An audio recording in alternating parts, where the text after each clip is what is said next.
2007, you know how it is. You have a new baby, full of hope, aspirations for them and all of that. And does your baby turn out to be the angel or the little devil? The imp. You know? So, Nkechi, 2007, was she an angel? Was she an angel or a little imp? I don't think you should start with me on eyes. You have this balling. Oh no, but Nkechi had just told us one of the major highlights of a year. The fact that she was able to get into church. She hasn't told you why and how. What are you implying? That was the last gas measure or what? No, 2007 has been a it hasn't ended. Been a challenging year. It still has room to reverse some of those challenges. But there's always hope. It's been a very challenging year, but what came out of it is that I do believe that I've got the backbone to stand up to that challenge. It showed me a side of myself that I didn't think I had. You know, that regardless of whatever you are facing, you've got to stand up and look yourself in the mirror and say, I die fighting. You know, and that's what has come out. And in the very early in the year, I think God, because God knew the challenges I was going to face, He threw me into the church, just like that, out of the blues. And so the church was a major distraction from the problems I had in work, you know. And I like the way that you went to, because most says, if you say church, for example, everybody's imagining that, okay, she's going to church and praying, and no, she's working with children in church. I went in there and I found a vocation. Not that I found a vocation. I'd always had the vocation, and I promised God I was going to do this. So I think God just shook me up to remind me that, hey girl, you've forgotten me. And this is what you said. So I went in there and I worked with kids, and I organized kids events for the church. And the children are really, really grateful. It's the same work I'm doing now, but now carried over into another platform. And there's nothing more rewarding than seeing those faces come and meet you and say, Auntie, thank you very much for a wonderful evening. And then you're raising money. So I've always known I had the skills for raising money, but I've never applied those skills towards anything other than work. So now I'm applying those skills towards raising money. Socially relevant things. So, exactly. I'm being socially relevant now. I'm building a new church. We're building a new church. We still just have our walls, just no paint, nothing. And every day I can look at that thing and say, okay, we'll do this next because that will raise X amount and that will go towards doors, windows. So you're seeing the things, the skills you learned in work are being applied for something that will benefit people other than yourself. Because work is just about yourself. Really, I'm growing a business. Yeah, the business will benefit other people. But the churches, these are people who are not going to give you anything back.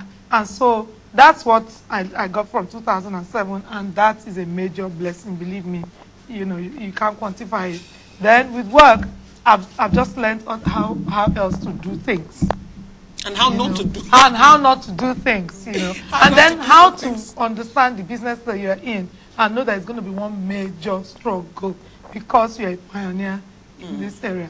My business, the sports business, is not very structured.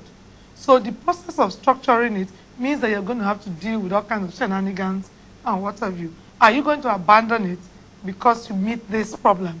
It's just going to remain there. So if it is the onus is on you now to carry your colleagues kicking and screaming into the church, somebody has to say, this is how things are done.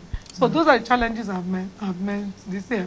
I wouldn't have believed that I would be involved in a court case. And my first day in court was like, I'd never been in a court, you know, in my life. On my first day, I was like, so what happens here? What do we do?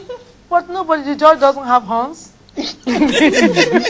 Nothing even gets done. They just say, okay, yes, case number, blah, blah. Okay, we'll come back on Saturday. So I said, is that all? They said, yeah, that's all. I said, okay, really? So there's no strange things here, you know. But I was also saddened by a fact of life that hit me finally my first day in court, the high number of cases of divorce. We had 8 cases the day I went to court. 8 cases. The first, I was the last. The first was a will matter. The next 6 cases were so and so, but the same name, and they say respondent and plaintiff. And there were 6 cases of divorce. Of the 6, 5, the men were taking the women to get the divorce. One was even insisting. He had 3 children. He had 4 children. He already had the 3, he wanted to take the 4th one.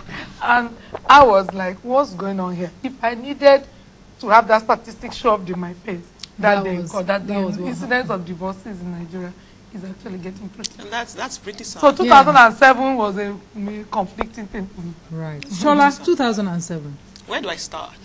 Try the beginning. I can't even remember what the beginning was like. You know, because... Don't lie, they have you on tape. I know, I'm serious. I can't remember what the beginning was like. But, you know, because I'd pushed work aside for some time and gotten involved in politics, we actually went into 2007 with a political thing. And I guess I've been pretty disillusioned a lot this year. That's just the thing. You know, when you carry the kind of ideals that I carry as a human being, and you now enter the fray of the spaces, and the people that you expect to even think straight start showing you that they probably don't have brains in their heads and they just filled with cotton. You look at it and wonder, what's the essence of all my ideals? Do you understand? At one point in all that structure, I just kind of like gave up. You know, everybody tells me, were you people thinking you were going to win? You see, it wasn't just about the winning for me. It was about the fact that we are all sitting here in this nation and thinking, only a group of people are the only ones who can make a difference in here. And I know what I think I can make as a difference, and I'm not bothering to do anything about it. And then when you stand up to say, can't you see that it is possible for you to do something? They say, no, it's not possible. I mean, you are talking to people and they cannot even see that they have the power to make a difference in their own lives. I mean, that blows my mind. And that kind of disillusioned me plenty. I mean, I just went numb throughout all that process. I went through the process very numb because I'd already lost the zeal, the excitement and the zeal, and the thing that you can even say, let's even hope to achieve something. I mean, let's move something forward. I know sometimes 2000 was a dream killer. Exactly, it killed plenty dreams. Was that why then, of course, you had to step away for a while? Yes, I just had to step out of here because I found out that I built all my life on all these ideals for me. This is what Shola Salako is about. So to be told that, I mean, it's shoved down your face and say, it's not going to happen. This is the way it's going to be. I had to ask myself, so all these past 40-something years, what was it all about?